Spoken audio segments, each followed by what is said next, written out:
work of the organization, ensures that the company complies with the law in all aspects of its work. Board performance and subsidiary boards. Board performance is a function of the character of the board members and the effectiveness of the culture of the board as a team. Board performance.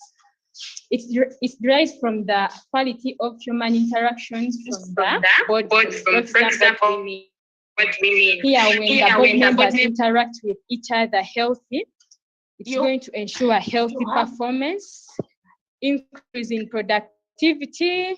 You have 2 minutes. But performance also is enhanced through strong leadership, resilience, and cohesiveness of board. Cohesiveness of board members. Let me go to another. Subsidiary boards. Subsidiary boards refer to a combination of executive and non-executive directors that represent shareholders to set corporate management and oversight policies of any subsidiary of a company. Subsidiary boards are established to link the company strategies and local stakeholders and government by identifying company strategies easily and make them known to the stakeholders. Board ethics. Let me allow my other colleague to take over. Thank you. Hello, everyone. This is Joanna Yo. I'm presenting board ethics. A boardroom is a room in which a board of directors of a company or any other organization meets regularly to conduct meetings. So in a boardroom, there are ethics they should follow.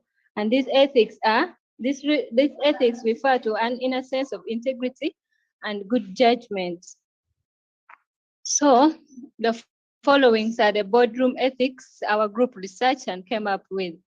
Regularity and compliance. Directors need to comply with rules and regulations to be followed. Activism and engagement. Directors are expected to involve with others so that discussions held reach a certain agreement. In other words, the flow of information must be timely and accurate. Directors must have sufficient facts before making rational decisions. The last point is directors must be diligent, aware of their duties, act in good faith, and hold times interest of the company. That's all for group 2. Thank you. Thank you for listening. Okay, thank you, group 2, for the presentation.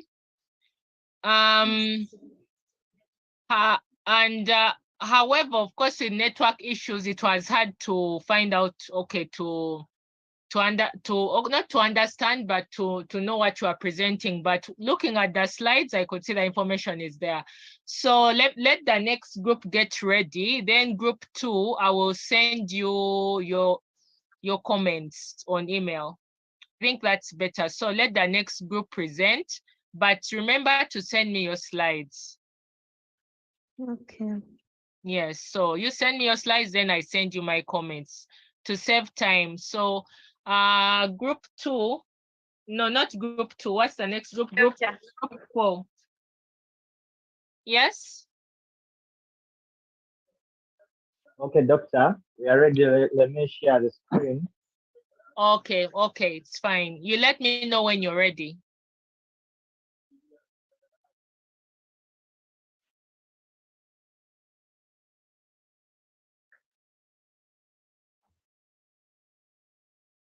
Yeah, I don't know that you can see it right now.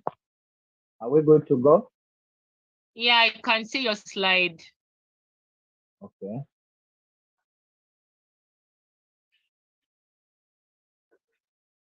So I'll start with the introduction, and this is group 4. Good afternoon to everyone. Good afternoon. So, doctor, we are handling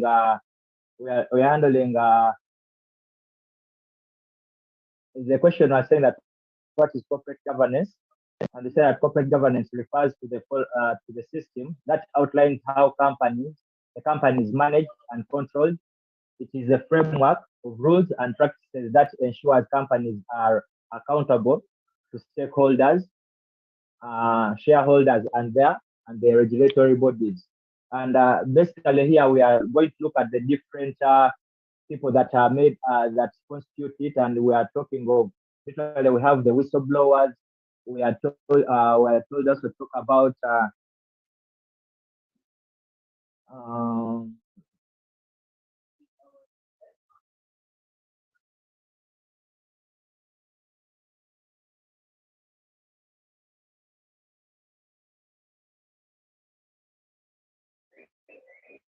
Yeah, talk about the agents.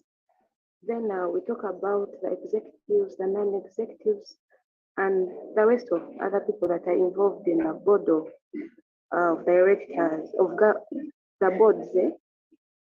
Yeah, those are the examples involved in the board. Yeah, thank you.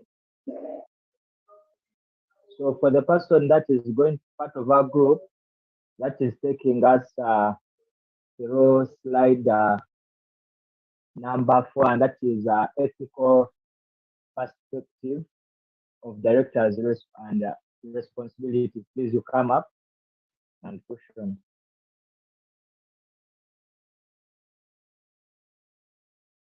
Group Yes, members. hope everyone can hear me. My name is Makerere. Yes, Oseko, are you hearing me? Yes, I can hear you. Can you hear me? You can continue. So I'm taking up the part of the ethical perspectives of directors. Yeah, I'm continuing. I was given a part of ethical perspective of directors' responsibilities, and according to our research, one of the ethical perspective of directors is acting with good faith. In other words, we as directors, all the directors must act in a good way that brings or that paints a good reputation or image to the organization. In other words, they shouldn't use the powers vested to them, or they shouldn't use their positions in a very bad way that may try to create or may try to paint a very bad image to the organization. Because if the organization is having if the organization or a company is having a good image, which means that would distort the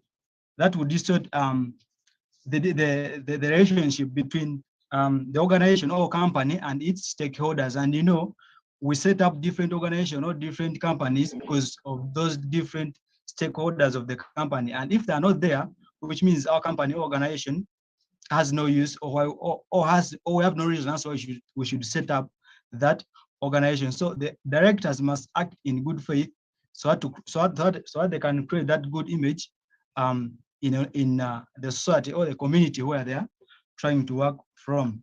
And then the other perspective is equal and fair treatment of the shareholders. All of us will know the shareholders are like the owners of the company. The shareholders, the source, are the main source of the capital, or they're the ones who invest in different companies and organizations. So they have to be treated fairly. In other words, maybe if I can give an example of if the company organization has like, let me say like 5 shareholders, and all of them are having equal percent of 20 shares in that company, which means when you're going to divide the dividends, or even you're going to share the dividends among the shareholders, let them get equal dividends according to their shares, not giving the other person high dividends than the other one, yet they all have equal percent of the shares into the company. Then still on the equal and fair treatment of the shareholders are supposed to be accorded their rights in the organization. They have different rights in the organization, so they are supposed to be given their own rights in that organization. And one of the rights may be they have a right to sharing dividends and other rights. So when you're treating them, treat them fairly in that way. Try to explain, then give them their rights according to different acts. Then the other perspective is that the directors must protect the company's properties. In other words, protection of the company's properties. The shareholders should use the company's properties in a way that will benefit the company.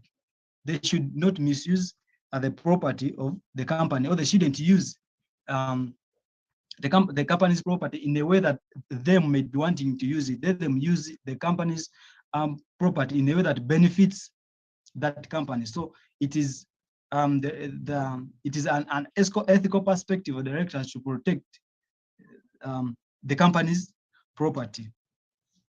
Due to time, maybe let me just, then the other perspective is act and use of skills and diligence. Yet let the directors use the little skill and knowledge they have to carry out their different activities or different duties they're supposed to perform as the directors in that company. And then lastly, it's the disclosure of interests. If at all the shareholder has interests, his or her own interests in different things, let him or her disclose what he or she is interested in before. Let other directors know what he or she is interested in. Another disclosure of interest, actually. Let the other presenter continue from where I've stopped. Thank you. Okay, the other person for group is they're taking up framework. The framework. You can start from there. Good evening. The framework, moral decision making, and the frameworks. The first thing, ethical frameworks are designed and implemented to ensure that choices of an organization or company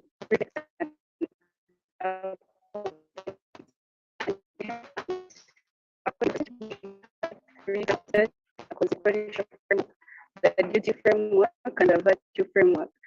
The consequential framework focuses on the future effects of the possible causes of action, considering who the will be directly or indirectly in a given situation. Then the framework of the duties and obligations and consider what the things we should never do. That is the duty framework.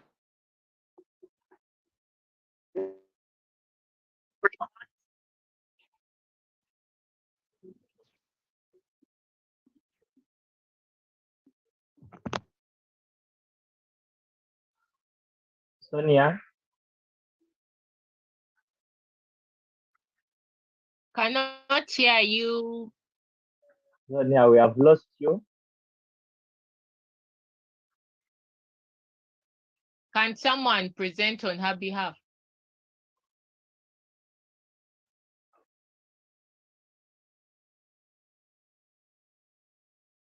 Let me go from there. Yeah, use this. Are you hearing me? Yes. Yes. I was saying the ethical framework, ethical frameworks are designed and implemented to ensure that the choices and actions of an organization reflect and uphold its ethics. And according to our research, we had 3 frameworks in this moral decision making. That is the consequential framework, the duty framework, and the virtue framework. We all know that consequences are outcomes of a possible course of action.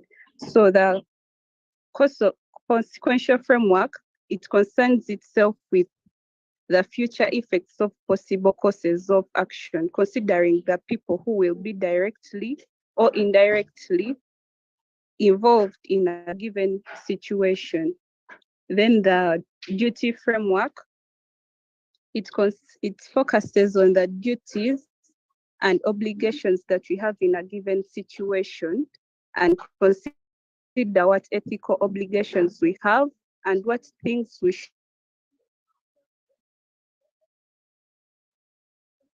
The last framework is the virtue.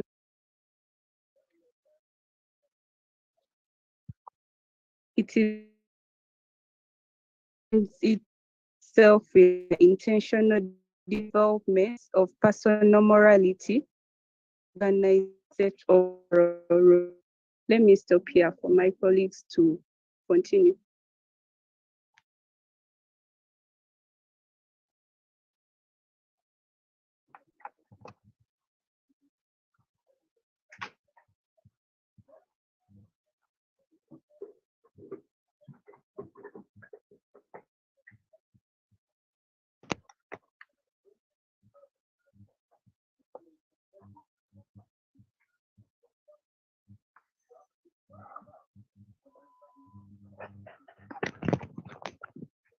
Okay, the person taking us threats and safeguards, please, group 4.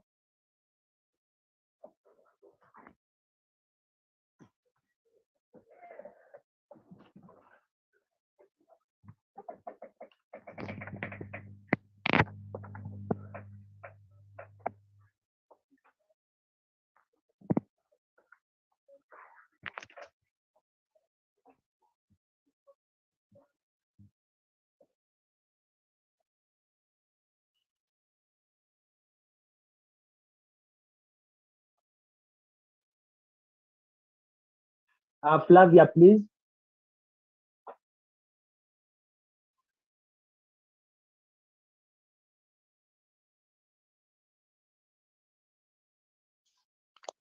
Um, Good afternoon to you all.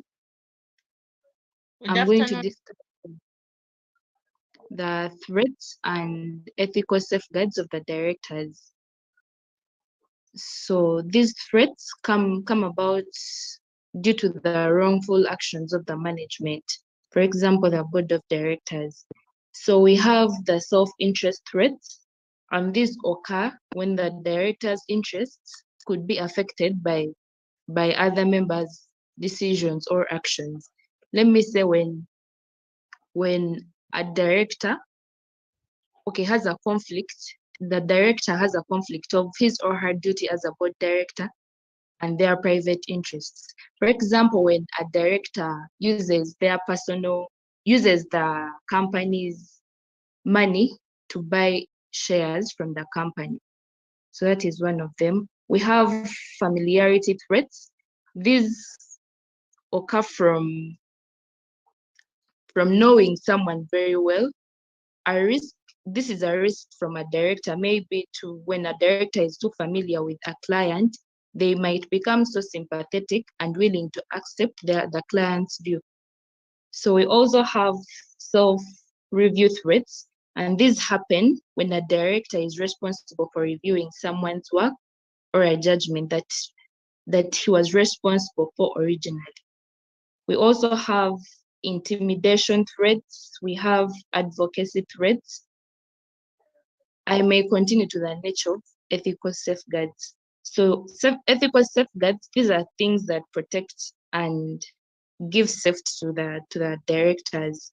For example, you have safeguards created externally by legislation. So the safeguards created externally, we may have a requirement of education and training, monitoring of procedures in a company. We also have the safeguards established within the work environment. These might be the sound system of internal control, suitable ethical leadership from the senior management, and I wish my colleague to continue from there.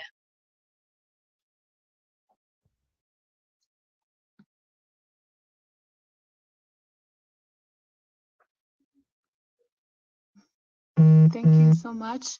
My name is Rita Katushka, and I am presenting on conflict of interest.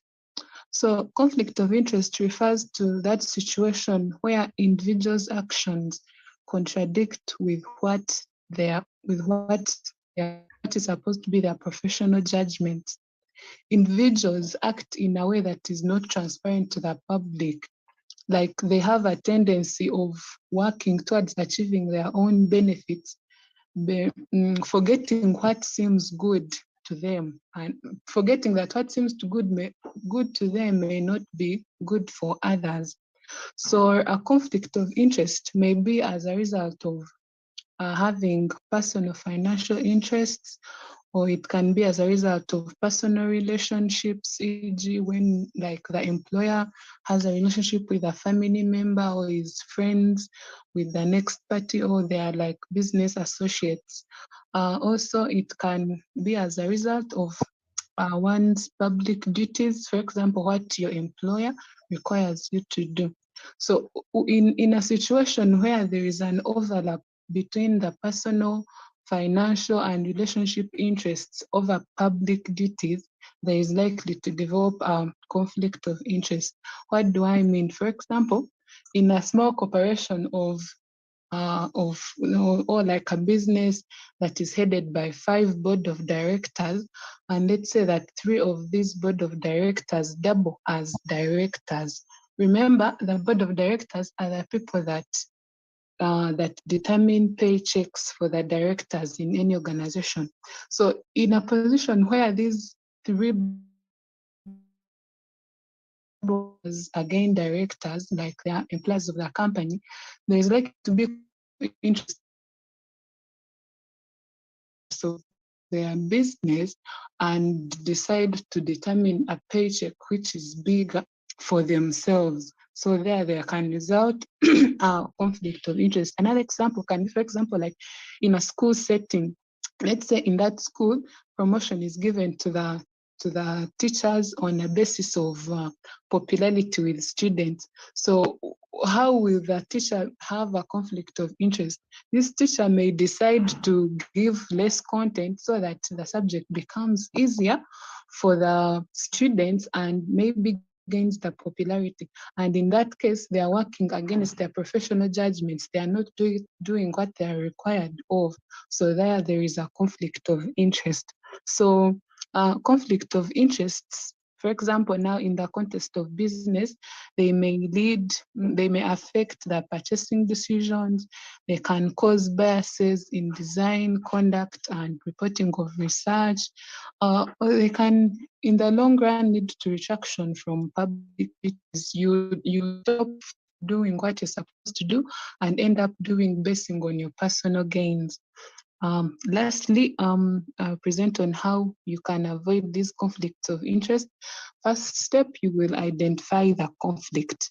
You realize, for example, if you're an employer and you're going to close a deal where you know that the supplier is like a relative and you're the procurement manager, you will immediately identify that there is a conflict of interest. So that is the first step, you identify the conflict of interest. 2, you will disclose that conflict of interest. You tell your employer, that you know what, the person who we are going to close this deal with is my brother. And you know, in actual sense, you will not forego your brother to sell them at a cheaper price and you give the deal to someone else. So you disclose the conflict. And then lastly, you do not participate in that procurement process, because there you can decide to give up for someone else who is in a position where they will not be compromised because of a relationship they hold with the other party. That's my presentation basically about the conflict of interest. I hope you've all understood.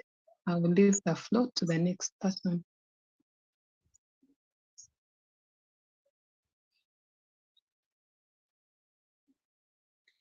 Good afternoon, everyone. My name is Kamara Matha, and I'm going to be presenting duty of confidentiality. Confidentiality means keeping a secret private. And the duty of confidentiality arises when information obtained in circumstances where it is reasonable for a person confiding personal information to expect that it will be held in confidence by the recipient of the information. Hopefully everyone is hearing me.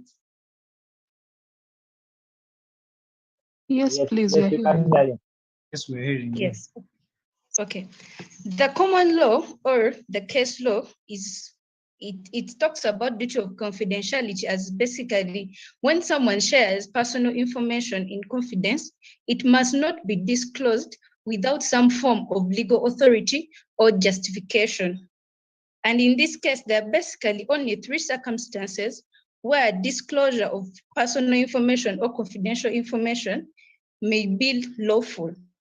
The first one, where the individual has consented. For example, the person has given you the authority or the permission to give out their information. The second one is where the disclosure is necessary to safeguard the individual or others, or it is in the public interest. E.g., when an individual has committed or has been convicted with a felony and some information like their age, place of residence, like it should be publicized for the security of other members in the society. Then the last one, where there is legal duty to do so, for example, in a court order. However, in any decision to disclose confidential information, it should be fully documented, and disclosures required by court order should be referred to organizations' legal advisors, such as the lawyers, as soon as possible, so that the necessary representations may be made in court. Thank you so much for listening. Okay, thank you very much. I'm a self-personal and I'll be taking you through our whistle blowers. And we have said that for this particular people, let's first get to know who are the whistleblowers. We are saying that these are individuals who expose wrongdoings in organizations, and they are often faced with difficulties of choice whether not to report what they know. And then we say, now, what does this mean? That time that you find that you want to see that you keep your job, or you decide to go by the very principles and you say that maybe I'm going to report the wrongdoings in the organization. Then also we find what we shall call whistleblowing can have a for the whistleblower, including the career. Despite this, whistleblowing plays a very vital role in promoting transparency and accountability in the organization. So we shall see that either you decide to say that maybe I'm giving up my job and I follow the principles, and maybe either my career is damaged, or either you do the right thing and see that maybe the different organization per se that you are working for, you try to report the wrongdoing, and at least maybe so that this organization continues functioning. So we shall as the roles for the whistleblowers are listed in the organization, we shall find that maybe there's that legal perspective. What do we mean? We say that here that the law provides protection for whistleblowers, and the Whistleblowers Protection Act, that is the WPA, is a federal law that protects federal employees who disclose information that they are reasonable, believe is evidence only the illegality.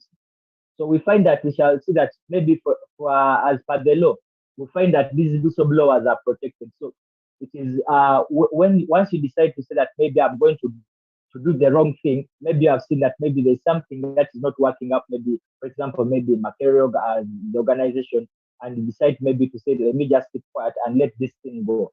That means you are doing yourself a disservice. But once you decide to report the right, and at least you have evidence backed up, we shall find that at least that there is whereby the law will have to protect you and at least protect your career too.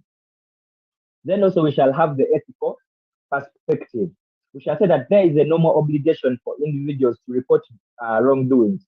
This concept of whistleblowing is rooted in the principles of ethics and morality. Ethical whistleblowing involves disclosing wrongdoings when it is in the public interest.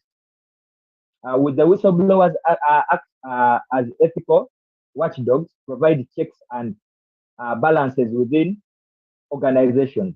So we shall say that whistleblowing is also an expression of professional responsibility, which requires individuals to demonstrate loyalty to public interest. So there are times that the instances whereby we find that maybe that as you are trying to see that maybe you are reporting the wrongdoings. For example, if we say maybe per se I'm working for Coca-Cola, and maybe I've realized that maybe that the products they're producing, maybe they're not of the right quality, maybe they're not following, they're using maybe dangerous chemicals. At the end of the day, I'm going to find that I'm protecting the interest of the end user who is outside, So by me doing at least, maybe by following the ethical perspective and I report the wrongdoing, at least I would know that I've saved very many lives outside. Then also the organizational perspective. We shall say that whistleblowers play a vital role in promoting transparency and accountability organizations. And whistleblowers can help prevent financial fraud, abuse, and corruption. For example, we shall see that the different instincts, maybe for example, in the local governments, and we find that maybe that these people who keep on saying that maybe we are saying that maybe, for example, the parish development model funds were maybe released, the yoga funds were released, but then you find that maybe at the end of the day, maybe the end user who is supposed to receive these funds is not getting the funds. Maybe there is already fraud, maybe they've added maybe people to the list and are not supposed to be there. Maybe there are these corrupt officials still who are cashing out money, and the end user is not what receiving any money. So we shall say that they can also help organizations identify areas on improvement and prevent future wrongdoings. So we can say that whistleblowers can also motivate employees to act ethically, creating a culture of integrity within the organization. Then we have the point whereby we shall say that I'll proceed to the providing mechanism for detecting and reporting fraudulent or unethical behavior within organizations. You have 5 minutes remaining. Okay. Then I think I'll make to end here. Then my colleague can also proceed. The person handling policies and procedures, come on board.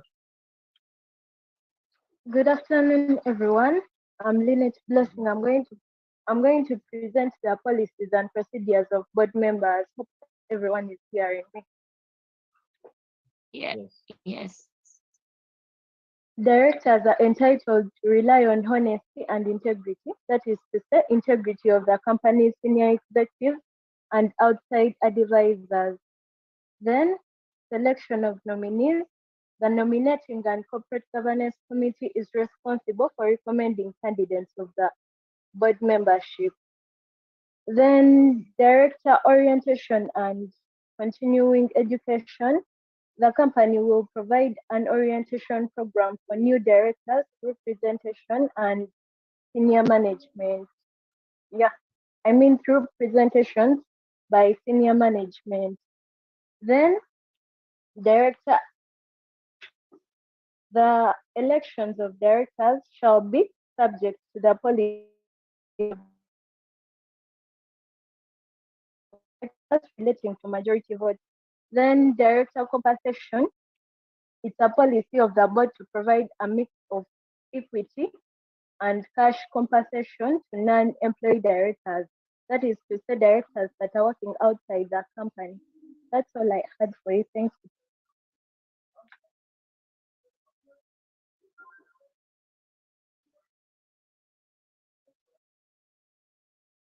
Okay.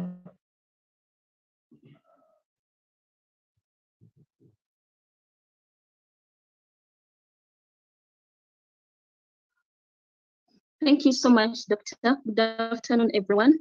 My name is Dan Nsima. For my part, I think I'm explaining the risks and costs associated with the board of directors. And let me first make a summary of my points here. I'm going to be explaining the reputation risks, financial risk, operation risk, governance risk, and governance risks. Let me start by explaining that as they have given us that the board of directors includes the stakeholders, shareholders, audit committee. Therefore, being a member of the board of directors exposes you to serious risks. For example, the reputation risk, financial risk, governance risk, board approval risk, operational risk, and legal compliance risk.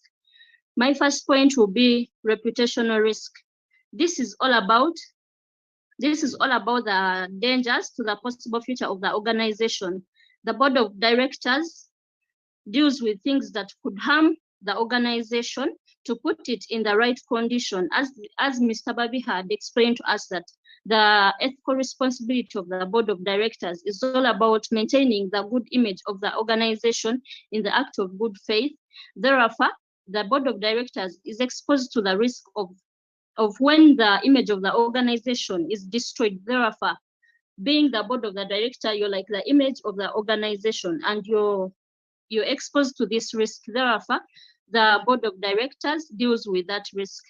My next point is financial risk. These are risks that can cause only the organization are unable to meet the obligations. For example, according to the Company Act, included civil and criminal liability, which could affect the individual and the income plus the organization investments, standing the board of directors to a risk.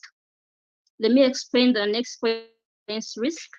These are risks regarding the board leadership decisions like selection, nomination, which exposes the board of directors to the view of understanding the process to evaluate the matters. And the costs the board of directors tend to face the costs of assessment, of asset maintenance, for example, renovation and retraining, and company registration, since they take up the responsibility of being the face of the organization.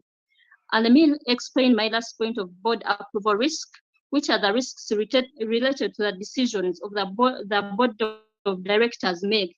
When the board of directors make a very long decision, that means it's going to affect the organization investments, the organization running activities.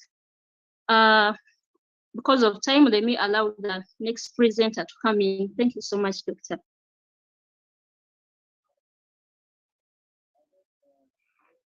Yeah, good evening. Hope everyone Flavia? Yeah, I'm taking us to the ethical threats to boardroom performance. And we came up with 5 ethical threats, but before that, we had to first give an introduction where we defined a boardroom performance as the ability of directors in executing their roles, for example, monitoring, service, and strategic planning. So a director is the person who has been appointed to the board of directors according to the Companies Act 2012. So for the boardroom, there must be an emphasis on fundamental activity. We are all about how to trust themselves and be free from any bias and being influenced by others. So,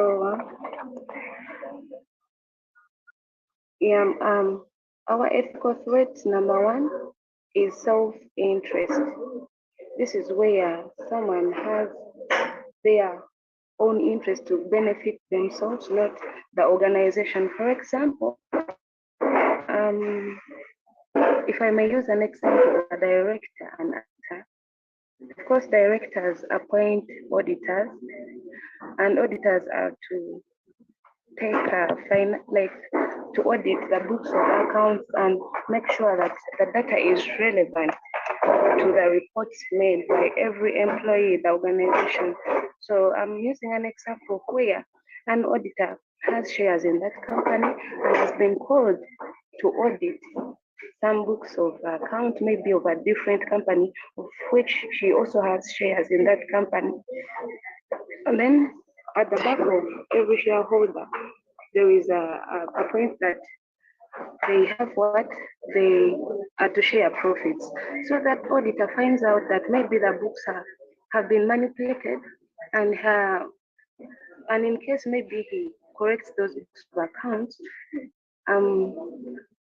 it may lower maybe the profits of, okay, like if he rectifies the problem in the books of account, it may lead to you have maybe 2 minutes lowering to the profit. go. 2 Yes, minutes. that's great. Yeah, that's great. Okay, I can go to the next point. If anyone wants clarity about the points, you may reach in my inbox and then I explain to them. So self-review is also another point, like you review your statements. For example, you review yourself the information that you personally wrote, and you're the real person who is going to do what? to review it. It may create some bias, and then you come up with wrong information that may lead to wrong decision making in an organization. Then I can allow my fellow say to take us through the remaining and summarize them. Yeah, thank you. Thank you, Flavia. I hope you're getting me. Are you getting me? Yeah. Yes, we can hear. Please summarize. So our next point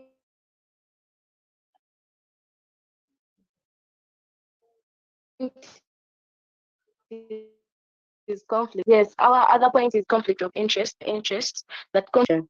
And with this, we can have biased decision making that favors only their own interests over those of the company.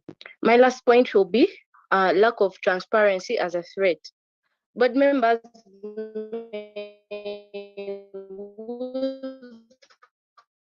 hold important information, conflicts of interest, which can erode trust in the board.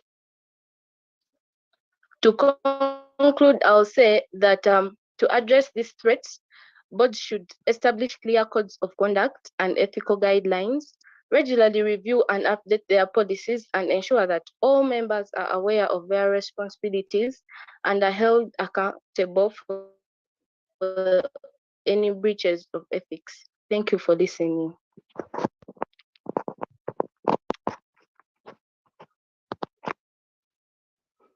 Okay, thank you, Group 4. As I said previously, you send me your slides and then I will comment on it. Yeah, so one thing I just want to say about everything you introduce, all the topics, I hope you have an introduction before you go straight to the points to actually explain what something is. So the next group can come in.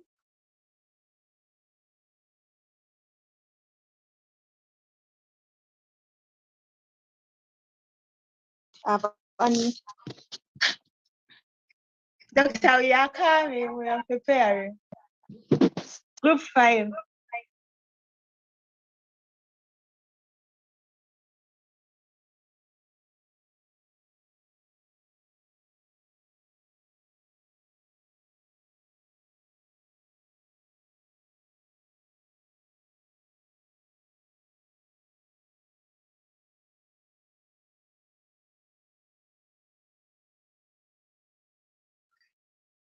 So up to now, people are still preparing.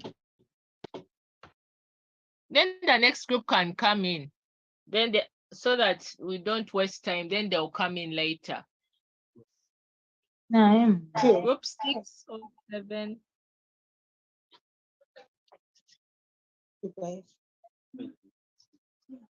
The PC has refused to connect. Pardon? The PC has refused, so we are trying our phone. Okay, but if group 6 or 7 are ready, they can present while you're getting ready. Let's use the phone. Yeah.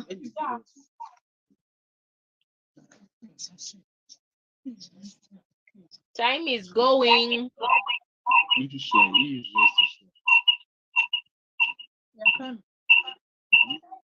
What is taking you so long? Time is going. Time is going.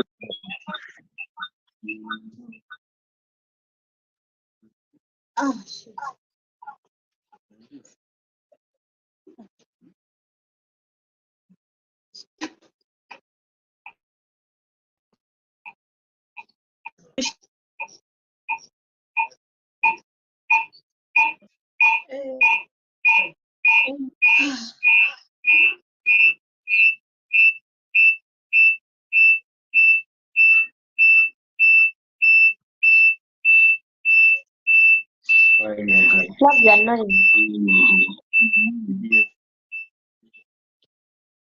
Another group.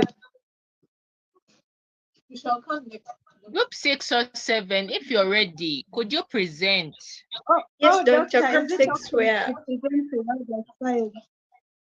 Yeah, because now all you have to know is that you have to present today. 5, 6, and 7. So you should be ready. By 5, we are done.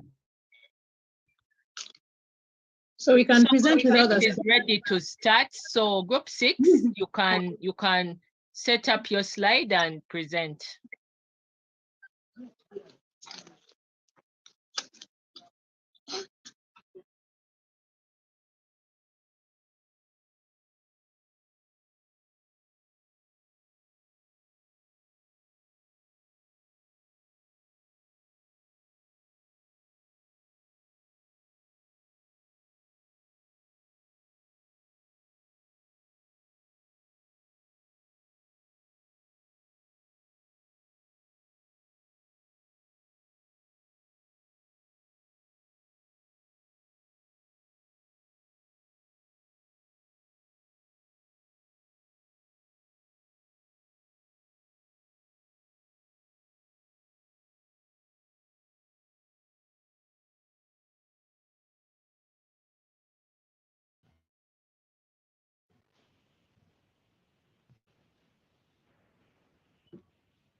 So this is group 7.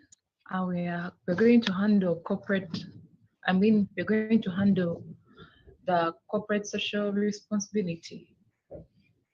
So corporate social responsibility is a form of self-regulation that reflects a business's accountability and commitment to contributing to a well-being of communities and society through various environmental and social measures.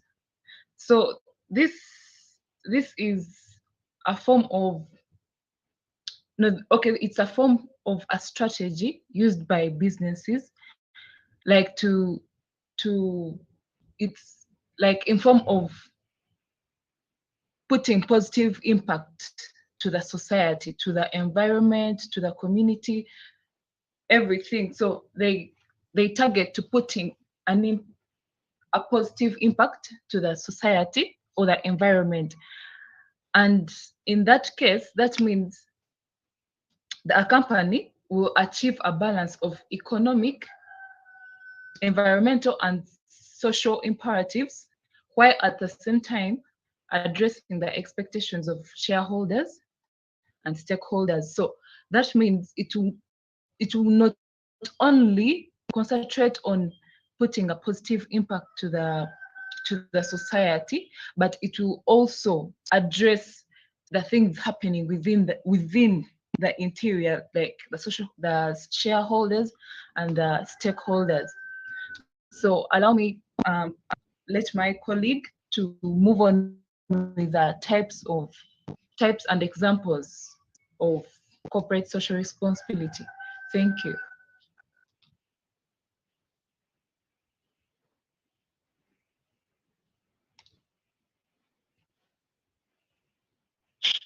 Hi guys. I'm Mogote Linda, and I'm handling types and examples. So in the types, we have environmental responsibility, ethical / human rights responsibility, economical responsibility. Then in environmental responsibility, this is mainly where the company focuses on the positive well-being of the society. It can how the company can act. It can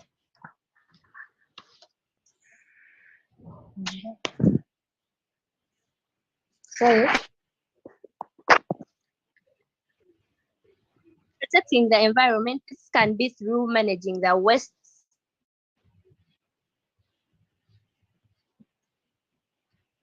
then reducing on the carbon footprint on the greenhouse gas emissions, opting for sustainable resources. Then under ethical, this is how the business is supposed to operate in an ethical manner. Ethical manner, they can be like principles, then towards the society, towards the stakeholders.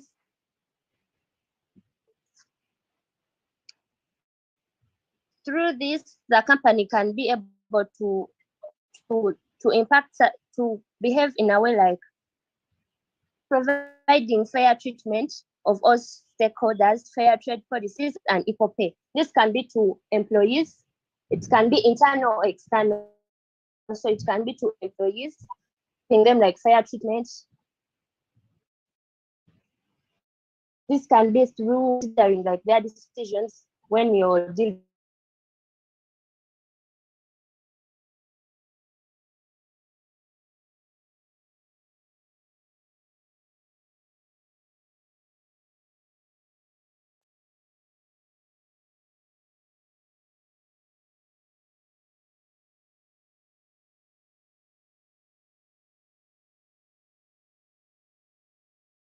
on the commitment of doing good.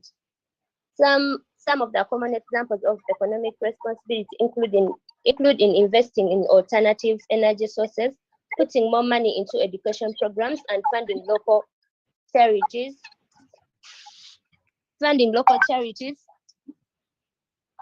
As a way of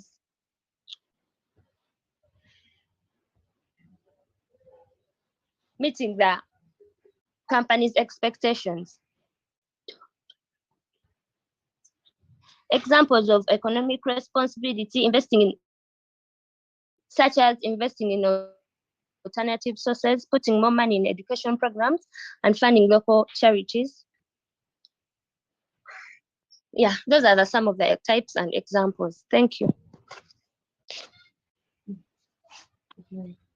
So the next question was differentiating the CSR in public versus in private funds.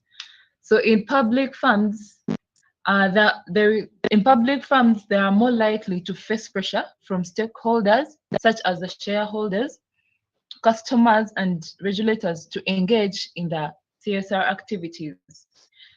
So this means that they will like get pressure from the exteriors, like from the public, from the people. Like they'll get the pressure from the people, like requesting them to do this, make for us boreholes, make for us this and this, because they knew, I mean, they know that that's their duty. So they will get that pressure from the so-called, okay, let me call them the customers. Because I'm talking about the customers, getting the pressure from the customers, where they're telling you, do for us this, put for us this road, build for us this borehole, something like that. But for private funds, they face less pressure from the external stakeholders. So of course, in private, just like the word itself, private, a lot of things happen in the private. So everything like plans, everything like, because in private funds, they will first sit and talk about what they're going to do for the society. So most of the cases, it will be by surprise to the society. It will be by surprise. So when they do something, like they won't get that pressure from the society, because first of all, they don't even let them know what they're going to do. In most cases, they will just do it, and at the end of the day, they are maybe putting a positive impact or maybe negative. But since it's corporate social responsibility, it's concentrating on the positive impacts. And then the second point is public funds may be subject to more public scrutiny and media attention, which can make them more conscious of their image and reputation. Just like let me talk about NRM. Yes, let me say it's like a public farm. Okay, let me let me say umeme, or like the National Sewage Corporation. It's like when a problem comes up, just like the way it happens in Uganda, it will all be around Twitter. People will be complaining and doing what. So they'll be like, hey, Umeme has failed to do this. Hey, Umeme has failed to do this and that. So at the end of the day, you find that maybe the image of the company is being like being repeated in a bad way, or like it's being affected, because like the people feel have that ownership over the public farm. They feel like the public farm has to give us this. So at the end of the day, people will always complain about things, and then that's how you find there is that major attention on the public farms. But the private farms, they may have less public visibility and may be less concerned about their image. Because as I told you, everything with the private, it stays private. So they will like most of the things, you'll find even the things they do, they're not out to the public. I mean the media. So like for the public to know that this company has done this, it will like take them time. Like it will take them time to digest, or it will take them time to realize that actually, let me say, like Coca-Cola has done this, Coca-Cola has done this. But it's always those public farms, the well-known farms, that people are expectant. Like they know this farm is supposed to give us this, so why is it acting like this? And then the fourth one is public farms may have more resources available to invest in CSR initiatives, such as larger budgets and more staff dedicated to the CSR. Let me give an example of companies like National Drug Authority. Yes, National Drug Authority is a public farm. It's not a private farm. It's a public farm. But then let me say it has decided to maybe give vaccinations, like let me say COVID vaccinations, because at a point getting the COVID jabs was it needed someone to pay money. But then you find the National Drug Authority has instead gotten like funds from the government, something like that, from the government, and maybe it is easy for them to run a free vaccination. And maybe, okay, let me say it has decided to maybe like construct a road. Like it's easier for them to get those resources. Like it's easier for them to get resources that will help them make that impact. But for private farms, they may have more limited resources and may need to prioritize other business goals over the CSR. So that means that in private farms, you'll find like they will try to, because those things need money, like to put a positive impact to the society, it needs money. So you'll find the farms are trying to balance with their profits, and they're like, maybe let's have 20% of this, and maybe take it back to your community, take it back to the society, unlike the public farms. So I hope you understand what I'm talking about. And then the first one is public farms may be subject to more regulations and more reporting requirements related to CSR, such as mandatory sustainability reporting. This like the public farms, most especially most of the public companies, they're more into legislature, like they're more into the law. So they always act towards the law. They won't just act out. They won't just do anything out of the blue. They will always have to follow the regulations. But private farms may have more flexibility in choosing which CSR initiatives to pursue and how to report them. So these ones, a private company can just sit and be like, let's build a borehole for this community. Let's build a bridge for this community. Like for them, it's easy for them to choose, but for the public, whatever, for the public farms, they will have to first go into, like, they have a lot of people. Okay, should I call it like paperwork? Like they'll have a lot of people to consult. I have to go to this one, to this one, to this one. So at the end of the day, you're running into different offices to come up with a what? With a corporate social responsibility, unlike the private firms. Thank you for listening. I'll let my other colleague go through the impacts, but I think she'll do more of the bullets because the notes are well explained. So I'll share the PDF in groups so that people who want to understand more can read through. Thank you. Good afternoon, everyone.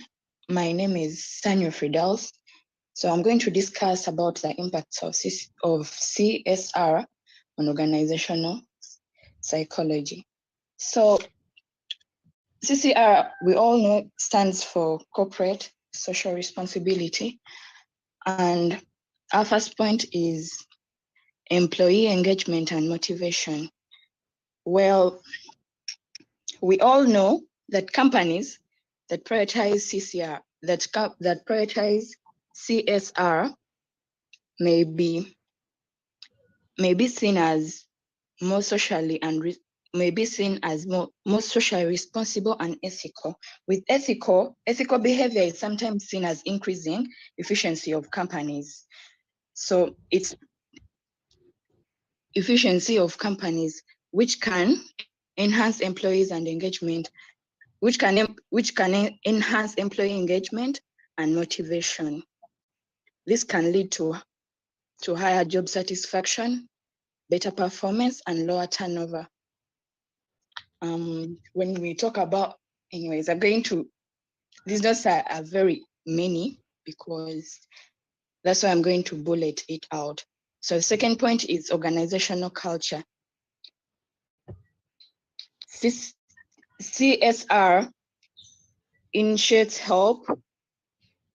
can help shape a company's culture by promoting values such as social responsibility, sustainability, ethical behavior. With ethical behavior, let me explain more about ethical behavior. It is more of social equality, like behaviors that are allowed, that can be accepted by everyone, for everyone to feel, okay, I'm fair on this job. So the second point is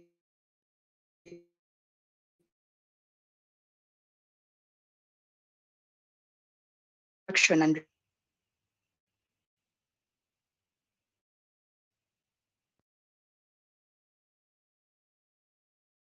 retention. Companies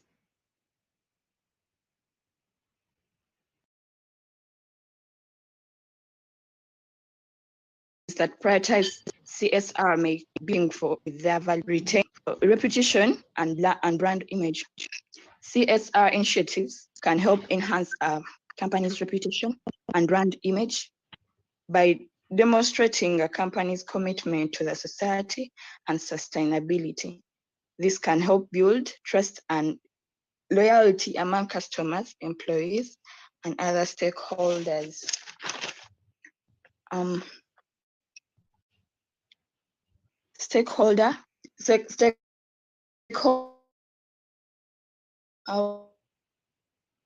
With stakeholders, we mean shareholders, we mean employees themselves, we mean suppliers, and all those people that are associated to your company or business. So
This meeting is being recorded.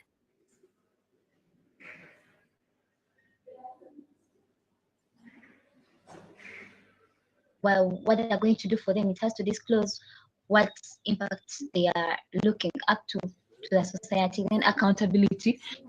Companies may not take full responsibility for their actions. May shift responsibility to other parties such as suppliers or government regulators.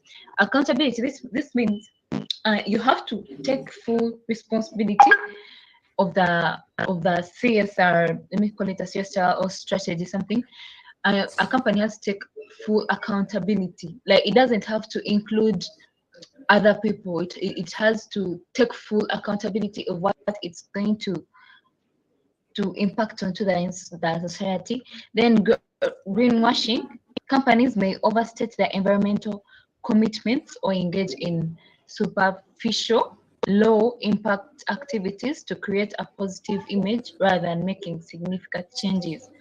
And then also the next is labor practices. Companies may engage in unethical labor practices, such as exploiting workers over low wages or creating poor working conditions. Another thing is discrimination. Companies may engage in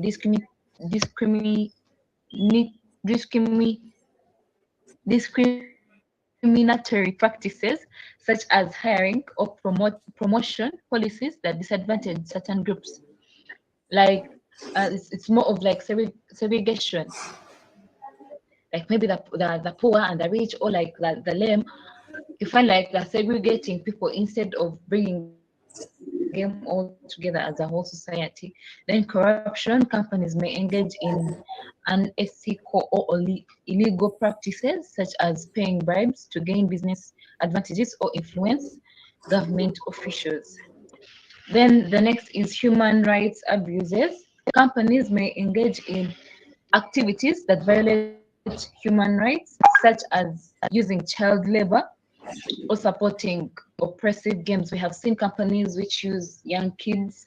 Instead of kids being in school, they're instead working as labor. Of course, that's almost against the human rights. And then the next is community impacts. Companies may harm or have negative impact on local communities, such as through environmental pollution or displacement of residents. This comes to the manufacturing companies, as you've seen in places like Nakawa. People have been displaced, and instead businessmen have bought their land to construct their factories and stuff. So you find, on top of displacing the residents, they're also causing like environmental pollution, noise pollution, sound pollution, air pollution, and maybe sometimes water pollution. And then the last one is supply chain issues. Companies may contribute to unethical practices in their supply chains. That is, sourcing materials from conflict zones or engaging in exploitative labor practices with suppliers. This is so common in places like Congo. Those of you who have been reading the news and watching, that's a common issue in Congo. Then I'll let the last colleague to handle the financial issues. Thank you. Hello everyone. I'm handling financial issues related to corporate social responsibility. Increased operational costs. Implementing CSR measures often require additional investment, which may result in increased operational costs for the company. Reduced profits.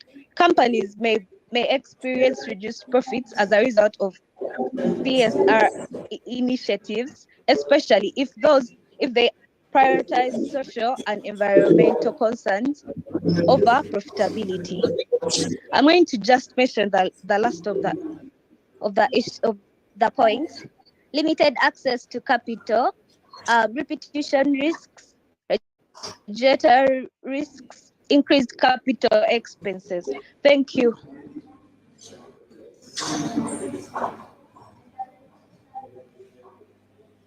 So that was group 7. Thank you for listening. I've shared the notes in group for those who want proper understanding. The notes are well explained. And I also sent some to Doctor into your email inbox. Thank you.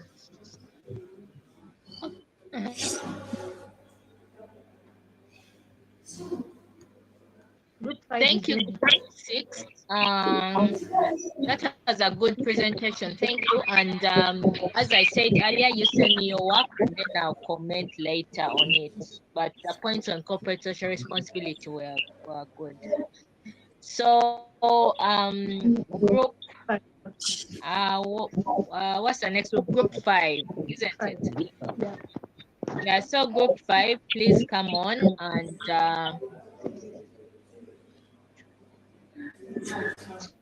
so that the last group 7 can present.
Group 5, please. If you're not yet ready, group 7.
Group 5, I'm waiting. Some other group is sharing, so we can't share. Winnie. Winnie now, Winnie.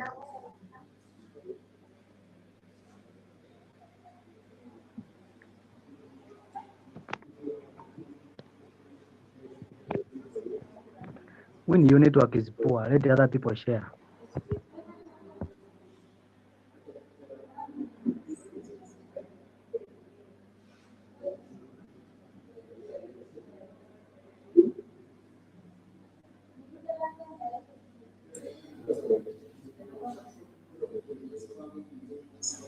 I've stopped Winnie sharing, so whoever wants to share should share now.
Is group 7 ready?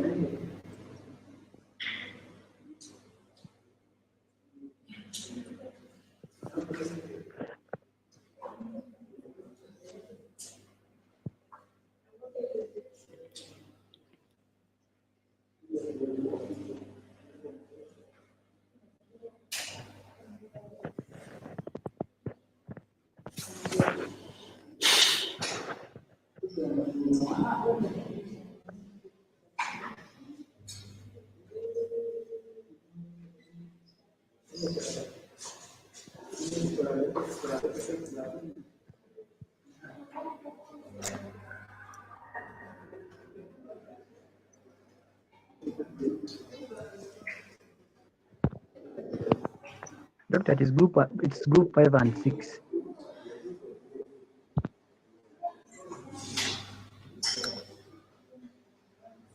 Okay, I understand. It's fine. Yeah, I meant group 6. So if group 6 is ready, yeah, because group 5, I don't know what's up. So whichever group is ready, please present. Time is going, and I want 2 groups to present. Doctor, can we present without a slide? Because the PC has refused to connect. Something like that. You're tapping Wi-Fi. Not Wi-Fi. Every name, what it is. So what are you presenting if you don't have slides now? Because we are trying and the thing has died. Let's keep trying, Doctor. Group 5. No. We are trying, Doctor. Okay, you'll be the last. Is group 6 ready? But you're sharing now. Group 5 is sharing. Yeah, Doctor. Okay, Doctor, this is group 5. We shall be Yes, testing group 5. The selection of non-executive directors.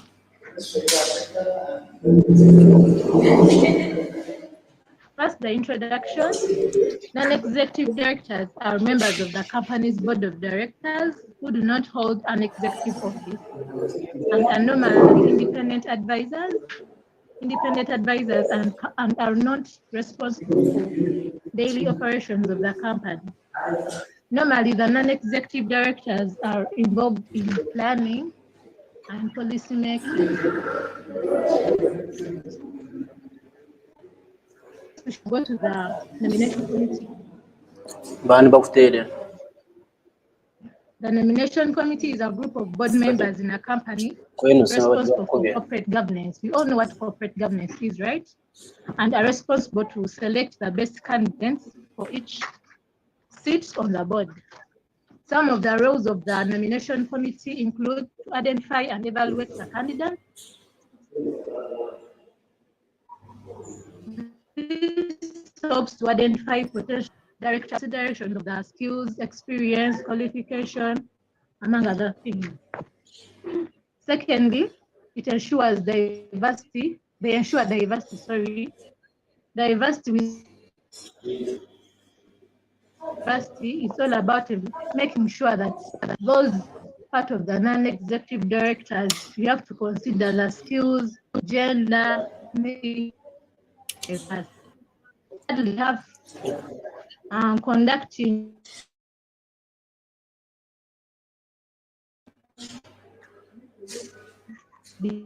developing succession plans. It helps to ensure continuity and stability. The fifth point, provide the board information about the directors and selection of the non-executive directors. Also continue to talk about the composition of the nomination committee. Function of the nomination committee, at times it depends on the company's specific governance structure, but there are some of the principles that a company should follow. These are, it should be made up of the chairman of the board or the senior independent director. It should be made up of the non-executive directors. It may also include representatives from the company, for example, the shareholders, stakeholders, and also helps to ensure that the committee takes account views and interests of these groups. Let me call on my other colleague to take you through the criteria for selection of the chairman. Thank you. Hello everyone. Criteria for selection of a chairman. Chairman is responsible for leading and focusing on strategic matters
This meeting is being recorded.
This meeting is being recorded.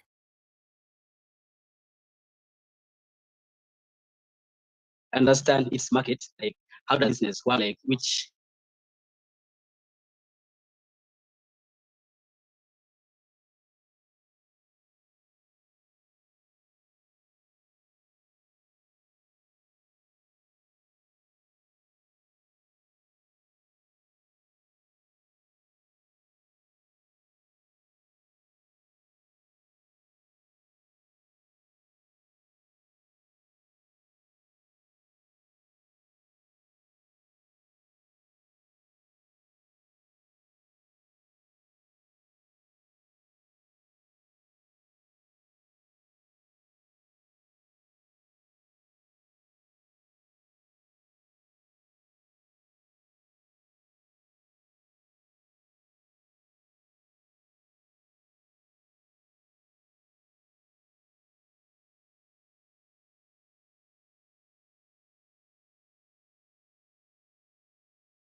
and identify potential candidates. Point 4 is planning for emergencies. Again, a certain department having contingency planning can put contingency plans in place to ensure that the board can continue to function effectively. Other point is communication, succession plans. That is to say, Committee should communicate succession plans to the board members, senior executives, and shareholders as appropriate to ensure transparency and alignment with organization's objectives.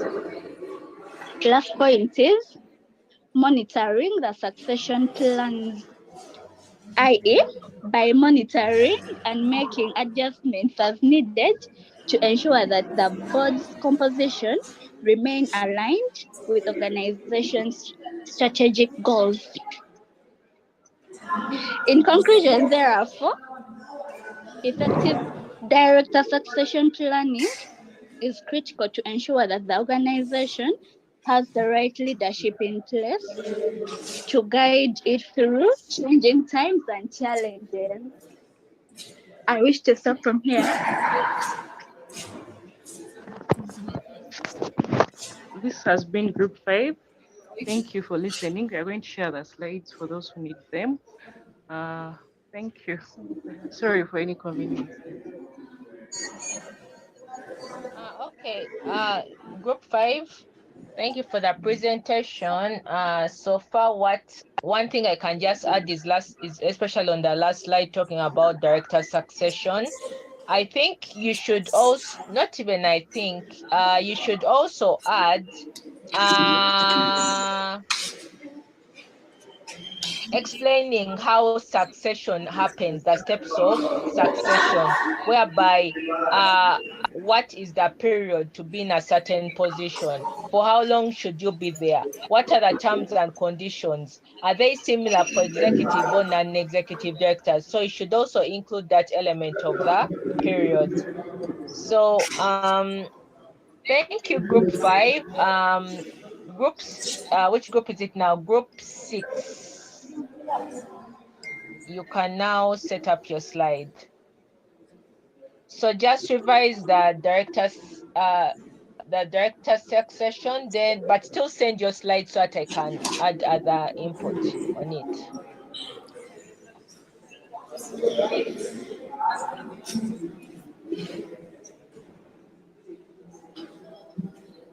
So Group 6.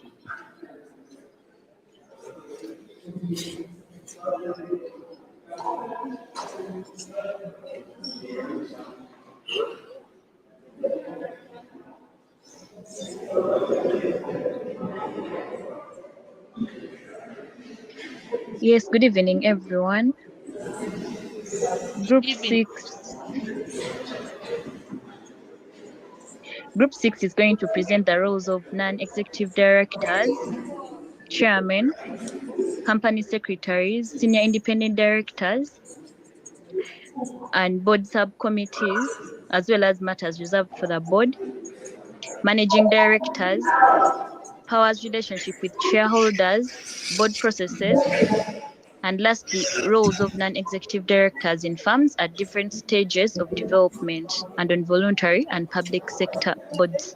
Personally, I'm going to discuss the roles of non-executive directors, but I'll first define the meaning of directors. Directors of an organization are the persons who are members of its board.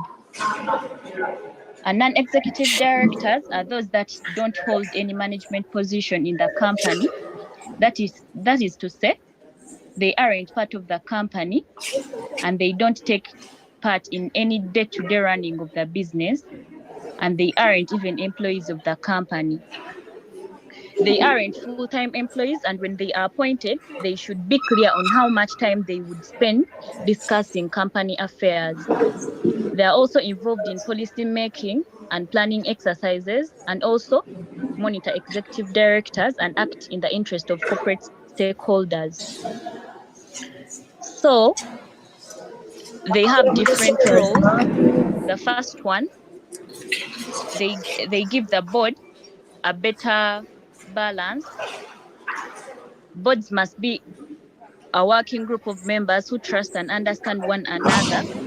The group must be of the right size with the right balance of executive and non-executive directors, and they should also have a good mixture of abilities, knowledge, and experience. second role is to reduce the possibility of dominance of one individual or small group of individuals. Then the third role is to act within the scope of their powers. The fourth one is to promote the success of the company for the benefit of its shareholders. Then to execute reasonable care skills and diligence, to treat all shareholders equally in the company, and lastly, to ensure that the company is operating in accordance with the ethical and legal standards. I would like to welcome Eve to discuss the roles of chairman. Good evening, everyone. So I'm presenting the roles of the chairman. A chairman is one of the key players involved in corporate governance by managing the board. In simple terms, a chairman, this person is the head of the company's board of directors. So some of the roles of the chairman are, he plays a crucial role in ensuring that the company's governance framework functions effectively. That is by balance between board composition, evaluating the board regularly, ensuring board director independence, ensuring auditor independence.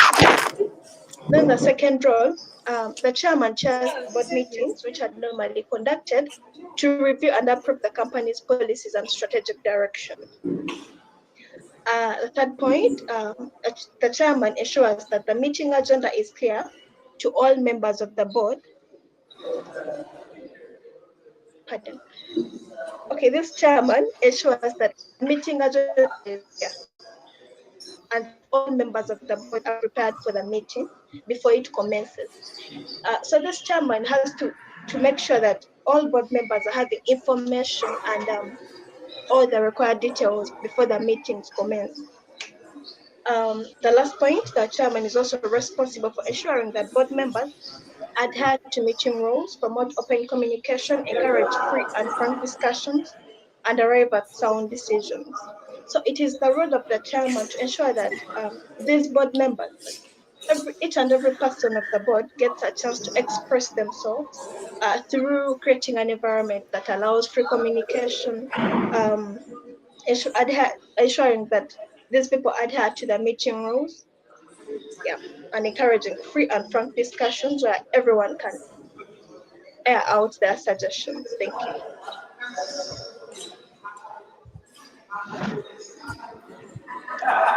Yes, good evening to you all. I am Vega Rogers.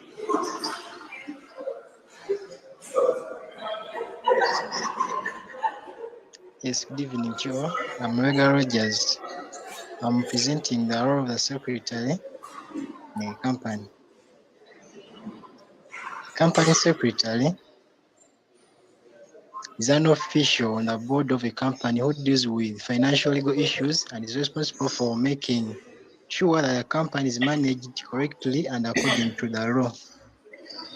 One of the roles of the company secretary is to arrange and provide notes for the directors and shareholders meetings, including circulating agendas, notices, and other supporting papers.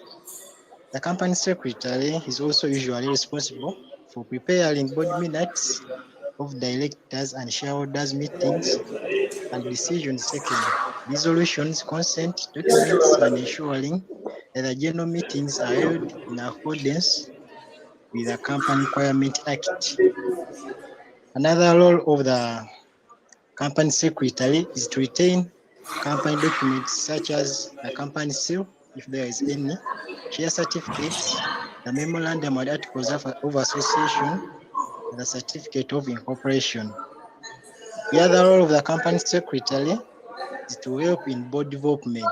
In this, all directors should have access to the advice of the and service of the company secretary.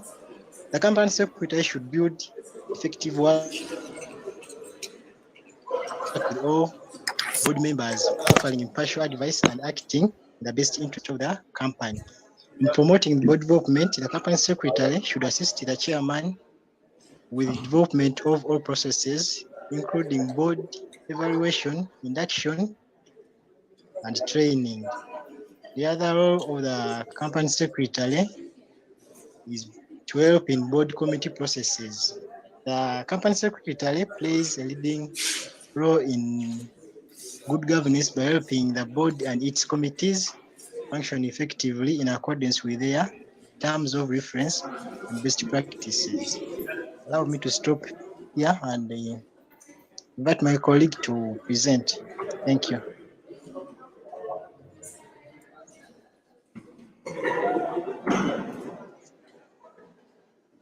Thank you all for joining. My name is Raymond Kamanyere, and I'm going to present the part of role of senior independent directors. Senior independent directors can be defined as those people that are typically experienced, independent, and they're appointed by the board to serve as a point of contact for shareholders and the stakeholders in the business. These play a crucial role in ensuring the effective functioning of corporate boards, and they are sociably related with the stakeholders and the shareholders. These put out concerns. They answer the concerns that are given, and those that cannot be given through normal forms channels of communication. They have various roles, and their key roles. Some of their key roles, as provided above on the screen. One is providing a sounding board for the chairman and the board of another board members. This often acts. Remember, as we said these they present the facts that are given in by those people that are not used in more forms of communication. I mean the letters, the emails. So these ones, they provide the feedback that is brought in by the shareholders and the stakeholders to the board members. Secondly, they act as liaison between the shareholders and the board. These people, liaison is something like an interrelation. So these people, the senior independent directors, provide that bridge to bridge the board and the shareholders. Then thirdly, they are responsible for ensuring that the board is aware of these concerns that take action, appropriate action. This is through ensuring good governance, and these are responsible for ensuring that the board adheres to good governance practices and that it operates in the best interest of the shareholders. Our next point is monitoring the board performance. The directors are responsible for monitoring the performance of the board as a whole, as well as individual directors, to ensure that they are fulfilling their responsibilities effectively. The board, the directors help bridge that gap, and they help the individual directors to ensure that they fulfill the responsibilities that are given to them by the board. Then the next point would be facilitating the evaluation of the board. The directors are often involved in the process of evaluating and ensuring that the board is functioning effectively. Because they bridge the gap, so they are responsible for facilitating everything and evaluating the individual directors and giving the feedback back to the board, because they bridge that gap that is required. Then our last point is ensuring the board continuity. They are responsible for continuity of the board in particular situations where a chairman or other senior directors are unable to perform their duties. The senior independent directors provide everything that is needed, and they are in place such that when the chairman or other senior directors are unable to perform their duties, they are there to help that the board continues with its operations. Thank you so much. I'll invite our next presenter. It's still ongoing. Till when? Right. Which group is that? I'm Janet. Well, I'm going to take you through the role of board subcommittees.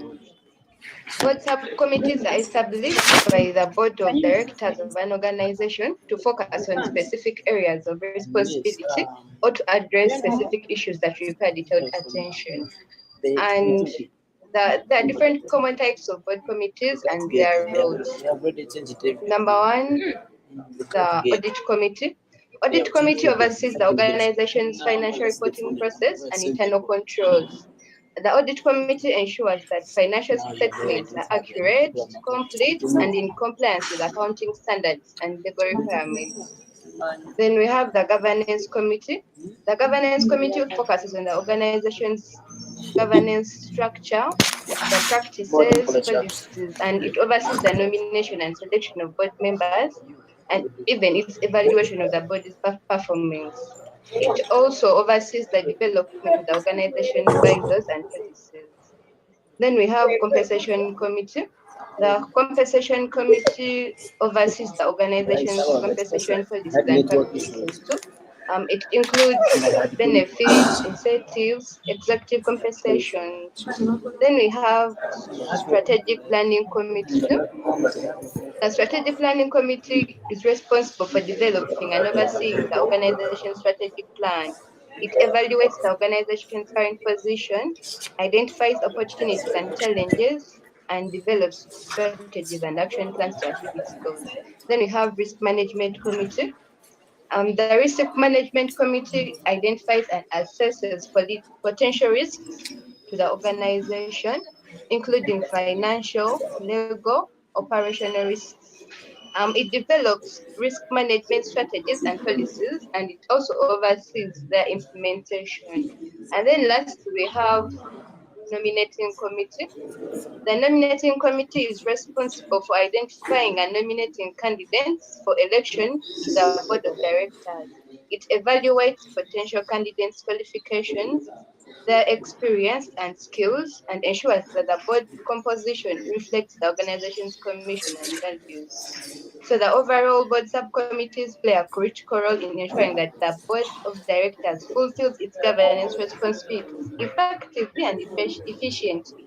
So they provide specialized expertise and in-depth analysis on specific issues, allowing the board to make informed decisions and take appropriate action. Thank you so much for listening. Bill is going to take over the matters reserved for the board. Hello, good evening. I'm Nabil Salim Bagod, and I'm going to take you through the matters reserved for the board. However, matters reserved for the board refer to the areas of decision making that the board is responsible for and can be delegated to the management. The matters reserved to the board of directors are the specific responsibilities and duties that only the board is authorized to undertake, rather than delegating them to management or other personnel within the organization. These matters are typically outlined in the company bylaws and depending on the jurisdiction and the nature of the organization. However, these include issues with strategic direction, whereby the board is responsible for setting the overall strategy and direction of the organization, including approving the mission and vision statements, major goals and objectives, and significant policies. Location the board of governors actually it's the board of governors that allocates the capital, for example, towards infrastructure and other departments within the organization. The other point is risk management and major transactions and appropriate controls in place to manage risks.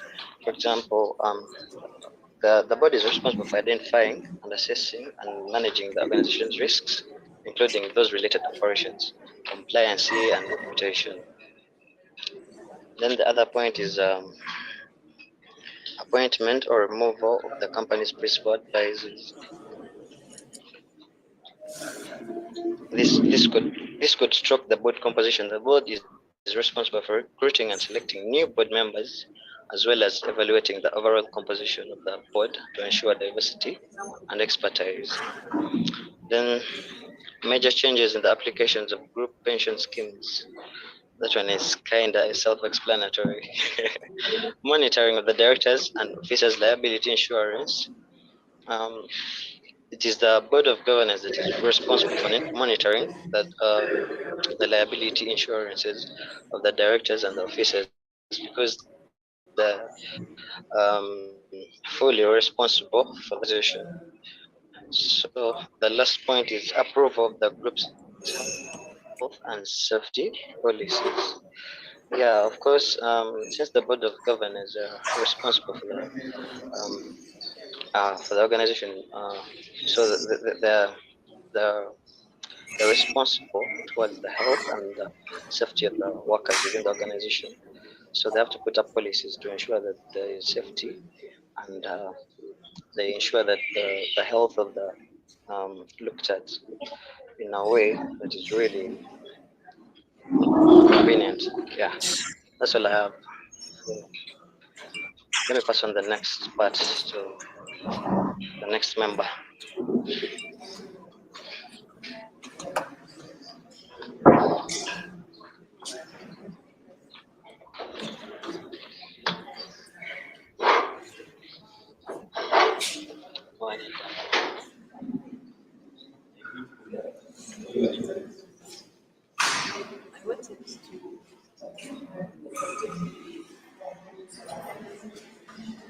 Okay, Doctor, I'll check on this part because one of our group members, the internet is disturbing him, so I'll check on his part.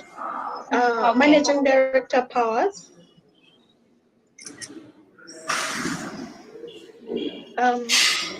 Managing Director powers refer to the authority and discretion that the Managing Director has in managing the company's operations. So we are going to talk about this power of these directors. First of all, this power can influence the body's effectiveness and the quality of corporate governance. And therefore, the Managing Director's powers should be equally balanced to ensure that Managing Directors and the board work effectively.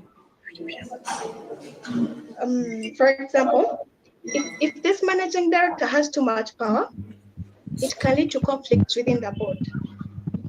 Inadequate monitoring, it can lead to conflicts, inadequate monitoring of management, and lack of accountability. So that's the reason why it should be balanced, carefully balanced, so as to work carefully with the board. Then also, on the other hand, if the Managing Director has too little power, it can also lead to indecisiveness, lack of agility, and inefficiency. So this power should be balanced. It should not be limited, and it should not be too much.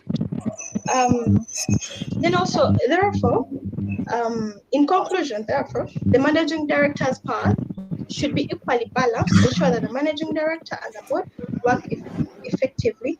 And according to the International Association of Corporate Governance, the Managing Directors have the authority to make operational decisions, but should also consult on the board on significant matters. So the Managing Directors have the powers to make decisions, but they should not take matters in their hand. At some time, they should also consult board members. Thank you.